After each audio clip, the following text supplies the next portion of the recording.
So I'm going to be doing a masking technique here, and I'll demonstrate how to do this. This is actually the third time I've tried to make this video. I keep getting interrupted, and I'm not sure how to edit video yet. I'm going to experiment, but in the meantime, I'm just going to make it start over.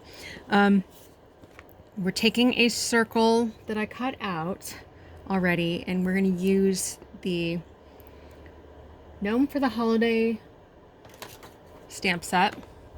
Very cute.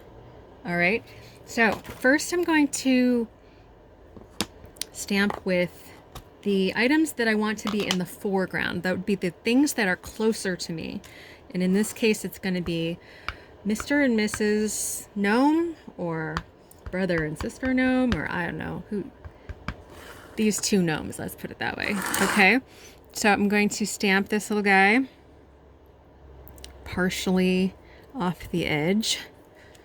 Okay, I'm going to stamp the little lady with a cool Christmas tree hat.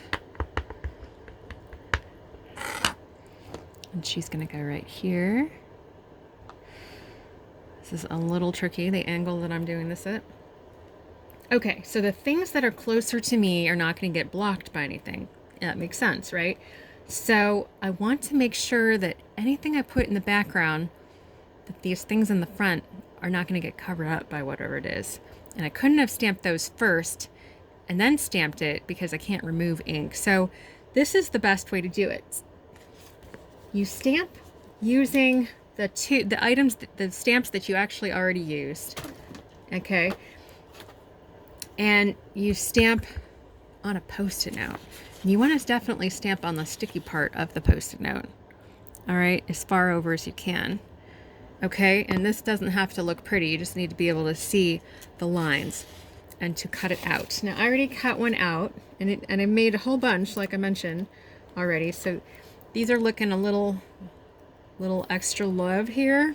They gotten pretty beat up, but they still work. So I'm going to cover up. I'm going to mask the shapes that I already just made with these Post-it note masks. Okay, and I know there's not sticky in everything, but that's okay. Now I'm going to take the tree stump house, okay, that I want behind it. So now I've got these two covered up. There was not going to be anything that covers them.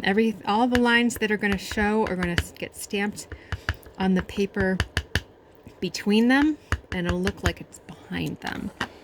All right, and then I want to make sure that the top of my tree goes off the edge slightly. All right, but I want the door to show, so. Okay. Now if I take off the masks, come on, a little Post-it note. Okay, see that? Things in the foreground, when we're talking depth, that's things that are closest to you, are not blocked at all, and then the thing in the middle ground is behind them. That's an easy trick, and I will show you. I don't have any specific objects for the background, but I have kind of a neat trick for you. All right, so no rule of thumb about where you have to start. I think I'm going to start with the little guy's hat. Okay, now I'm going to be using alcohol-based markers. These are called Stampin Blends. These are pretty expensive, but like all alcohol markers seem to be very expensive. It must be part of the manufacturing or something. I first used these in college. I really wanted to be an illustrator when I grew up, based on the children's books that I put away for my part-time job. I really enjoyed that, and I love kids and I love art. I thought that would be a great thing to do. However, they didn't really teach us a ton of illustration until almost junior year. So I learned how to do this on my own. It just was something that was very interesting to me, so I tried some of this on my own. So a lot of the techniques are kind of how I did it before. All right, so the first I would start with the darker color, and when you're coloring an object, you want to think about like all of art, and to make something look real, you need to look at something very carefully and see how it is in real life. Okay, I'm gonna hold on a second here. I'm gonna try to plug this in mid video. Okay, a little tricky because this cord is okay, so we're just gonna go with it. All right, because I don't want this to die in the middle of this third video. Oh my gosh. All right, so as I was saying, art is all about learning how to draw is learning about how to see. So you have to observe, and you see that objects that are hit by light are lighter on one side, and then there's a shadow on the part that is blocked by the object that is being lit up. So hopefully that made some sense. So when I look at this hat that I wanted to be rounded, if the light is hitting it from this side, from the left-hand side, then logically everything on the right-hand side would be in shade or shadow. So I'm going to make this a striped hat. That's why I'm doing every other one. And I'm going to make this ornament object rounded. So of course the light would be hitting right around here, so this part would be darker. Let's see, I've got to make mistletoe green, right? I'm going to make the holly green. And then I'm going to make the tree. So the right hand side of this tree would make sense, right? And then each tier, each level of this tree would probably be blocking a little bit of the tree, the tier below. Okay, so that would make the most sense, right? And then we can't forget these leaves up here.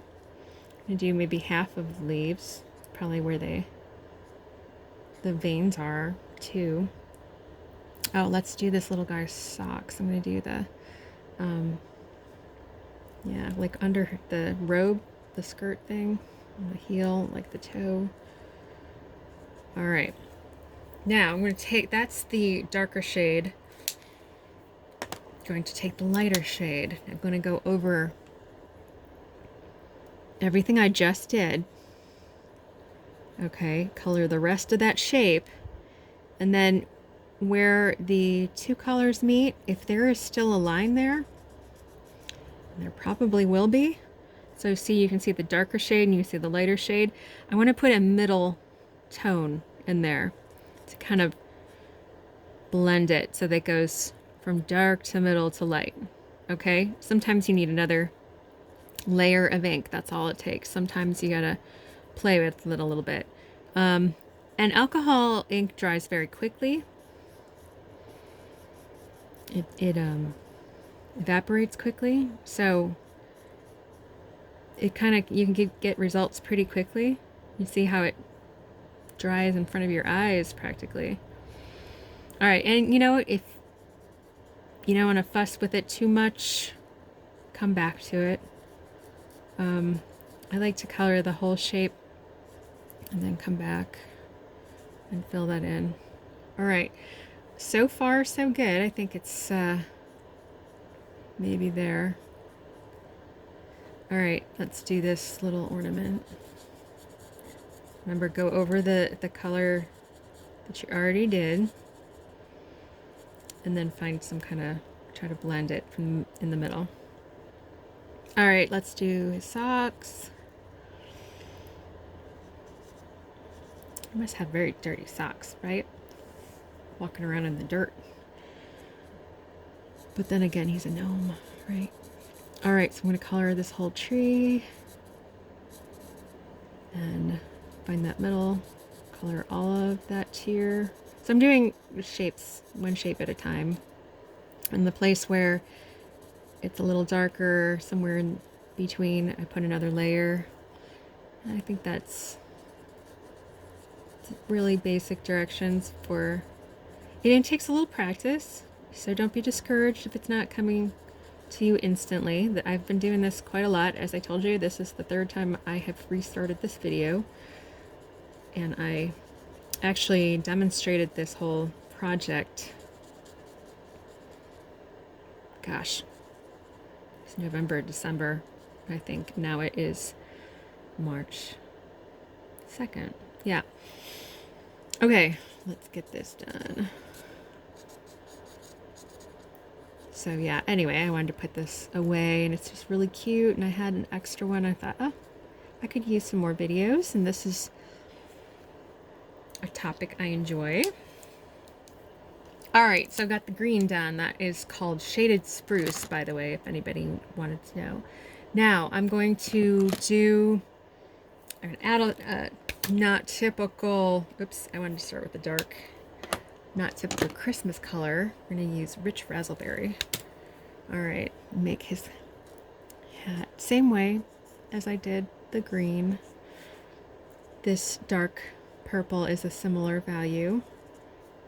And if you remember, value is how light or dark a color is. Okay? So I'm going to put a little shadow. It would make most sense to have a shadow under its beard, right? Where the light hits it. So if this was a full beard, it'd be blocking some of the light from getting to his robe over here. And I'm just going to do that quick before I forget that. And here it'd probably be under that part of the beard, maybe. Maybe not. All right, let's do this little lady's, like next to the outside of her skirt, like the farther side of it. Part of her apron may or may not be covering it. I'm going to do this under her chin, maybe under her elbow a little tiny bit. All right, I'm going to do every other light bulb. Guess we'll just do 2. All right, now we'll come back with the light Rich Razzleberry. Oops, forgot that part. All right, so I'm going to go over all of the dark, color the entire shape, and come back and do like a middle tone. Over the dark, color the whole shape, do a middle tone.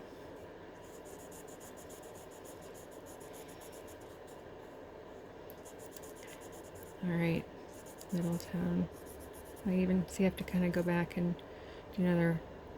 Yeah, I'm still, let's see, go over that.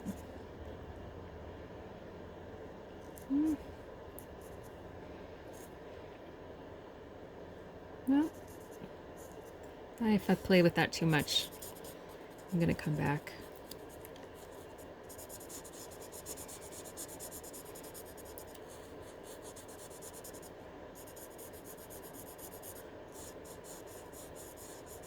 Kind of relaxing to watch somebody. Remember Reading Rainbow? I liked watching that. And of course, Bob Ross. My painting instructor completely ranted against, hated Bob Ross, but I really like him. There's really something to say for therapeutic art. All right. And honestly, I can easily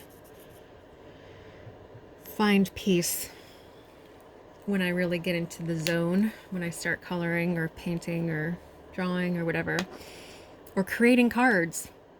Yeah, this is what I've been doing for the past 16 years.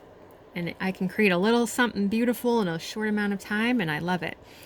All right, let's do the tree. Okay, so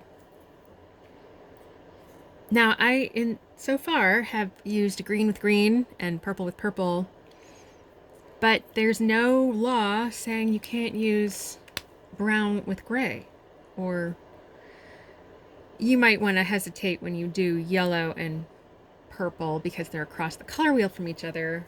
You're going to end up with a kind of weird shade of brown, but maybe if you're going for a brown, then that would be a good thing to do. All right, so what I'm going to do, I'm going to make this tree mostly brown. I like to start with a darker shade. Again, not a law, but just a rule of thumb, I guess. This is a particularly groovy tree. Haha.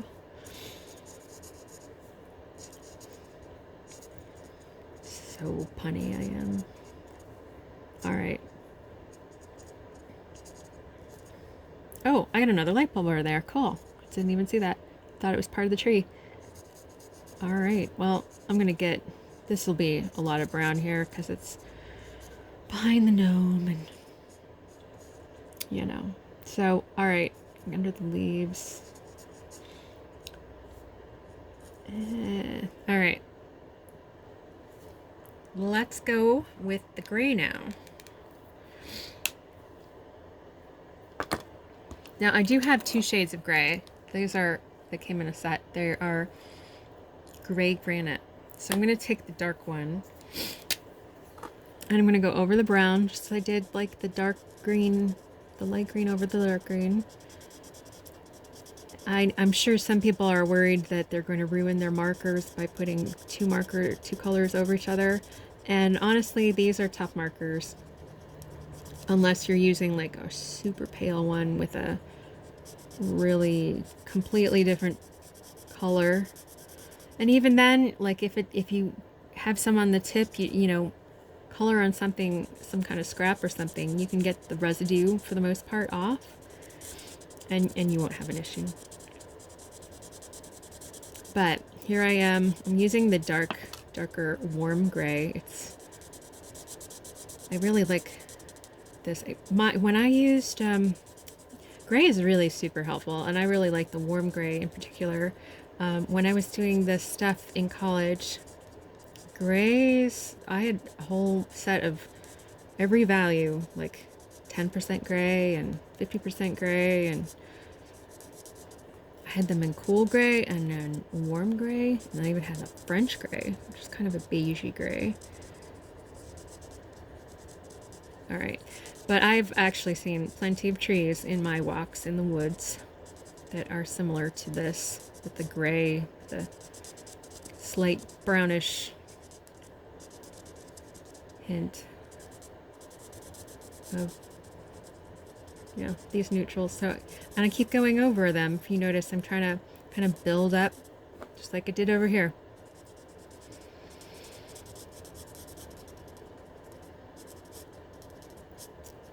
Could end up with this being pretty dark. But, okay. I don't want to spend your whole video watching me color brownish gray. Not the best use of your time. All right. So now I still have this dark gray in my hand. I'm going to do the darkest part of this door, make this a gray door. Okay, and oh, gotta do his beard. He's an older gent here, and under his nose. And then I want this part to be lightest, so I'm not coloring that part, but as a little contrast, right? I want to do maybe the tip here. And let's do her shadow where the hat would shade some of her hair. That's probably good. Oh, under here. Mustache would make a shadow. Okay. Now I'm going to take this lighter gray and go over all of the darker gray. You can see my pattern here.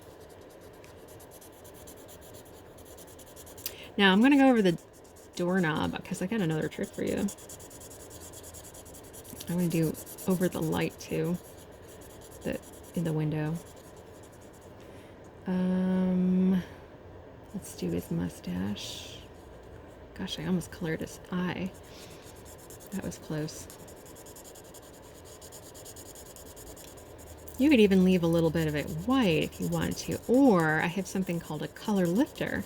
Now, you could think of it sort of as an eraser for markers, but it doesn't take it all away. It does lighten it a little bit though. It lifts the color off, hence the name. But it doesn't solve your problem. If something completely doesn't belong there. It helps though. Okay. Oh, I just realized I forgot the sleeves. This lady's sleeves. All right. Yeah, it looks a little better. Yeah. All right. So It's coming along. All right. Now I have a few neutral colors, like beigey, kind of like I was describing. I have one that sort of is called, well, it's like a petal pink. All right, and here's one called ivory, and they're both like really beigey, right? And you know, like I've never met a gnome or anything. I would imagine they probably live in the woods and they probably have a lot of green around them, but I already have a lot of green on my picture, so I'm not going to overthink this. I'm going to show depth at the same time. So what I'm going to actually do, I'm going to take that gray again, that lighter gray. I'm going to use the brush end of it. See how that's different than the other. Let's see. Okay. It's more of a medium point. All right, so I'm going to do a little gray in the background. So remember we talked foreground, middle ground, now we're doing background. Farthest away from you, I have a theory about that. Now, the rule is if things that are closer up, and observe this is what I'm talking about with the learning how to draw is learning how to see. So sometime when you have a landscape or a panoramic view or something like that, take a look and notice that the things that are closest to you are the most intense, vivid, colorful, strongest colors to you. Okay, the farther away you go, the more muted, the more grayed out kind of colors you have. Some situations really lend themselves to making that make sense, but my theory is, no one's told me and I've never been able to prove it, but my theory, in a way that I remember it, is I think about it that there's a lot of atmosphere, or like hopefully there's not smog outside where it's beautiful, you know, in nature, but the concept, you understand, it would be like more air in between it, maybe even dirty air, I don't know. Anyway, things that are farther away seem more grayed out, so I'm gonna like literally take the gray here and let's see, so you also do not, by the way, a tip for you, another pun, your tip of your marker, do not press at all with the tip going up and down. Okay, this tip is not going to last you very long. It'll get all very feathery and hard to use. So if you have it at more of an angle, okay,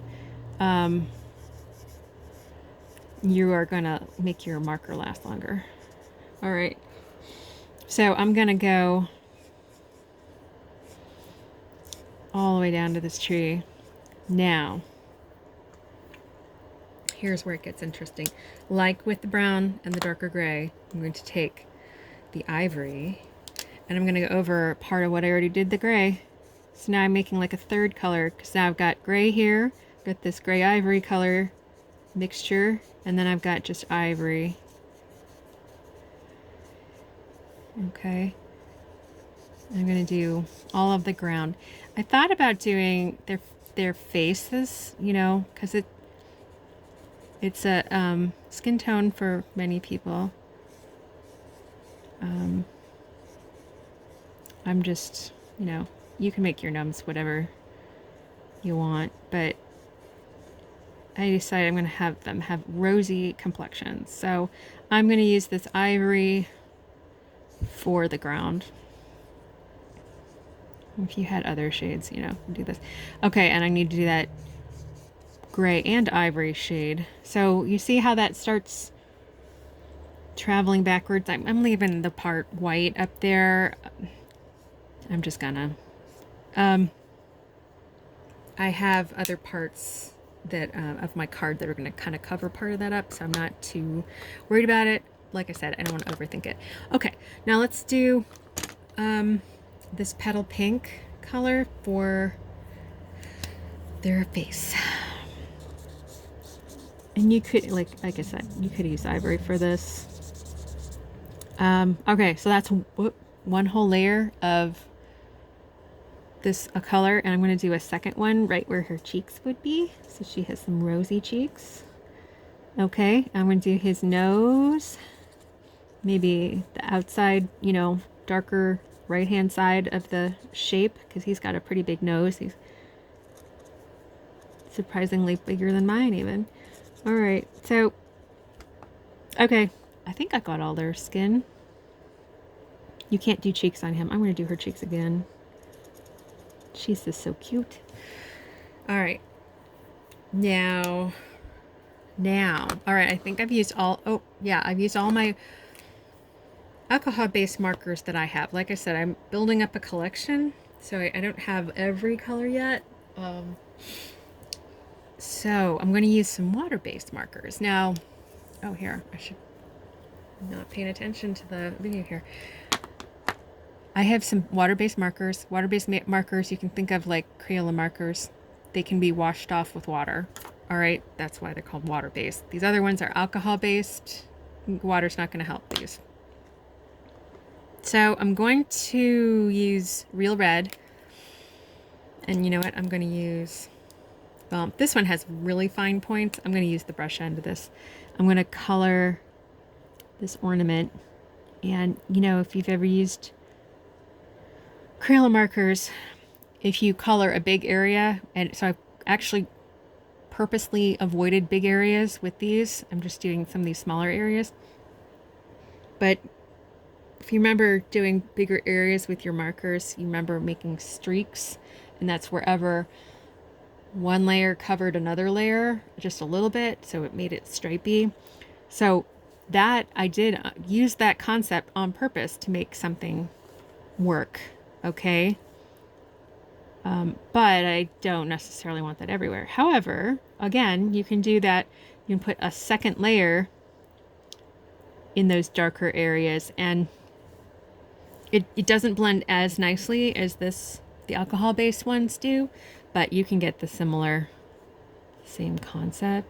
You know, at least it won't stick out too badly. All right, I'm going to make all of her ornaments. You remember, you don't want this tip is already getting a little bit fuzzy, so I want to be careful. But, or I could use this end, but it's super fine. You see that? Very fine. Very fun.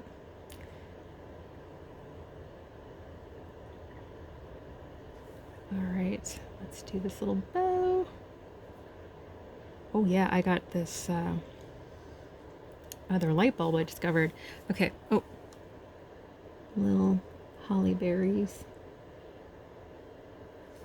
All right, should I give her red shoes? No. Little red slippers. Okay, and you know what? I realized these rocks just like don't look like rocks, so I'm going to put some gray on them. All right. And just the finishing touches, right? Okay.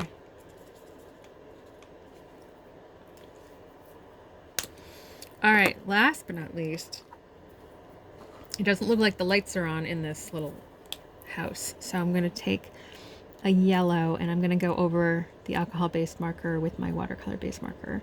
And so here it's not a bright yellow. Here's how it would look. Not a big difference, but with a little bit of gray, it makes it look kind of brass, or at least not blinding you. Okay, kind of a gold color, and it goes with all of the small gold features I have. Okay, I think I'm done. Yeah. Okay, well, I hope you enjoyed that. If you have any questions, give me a comment, email. I'm happy to answer. All right, well, thanks a lot and take care. And if I am able to splice this in, even better. Okay.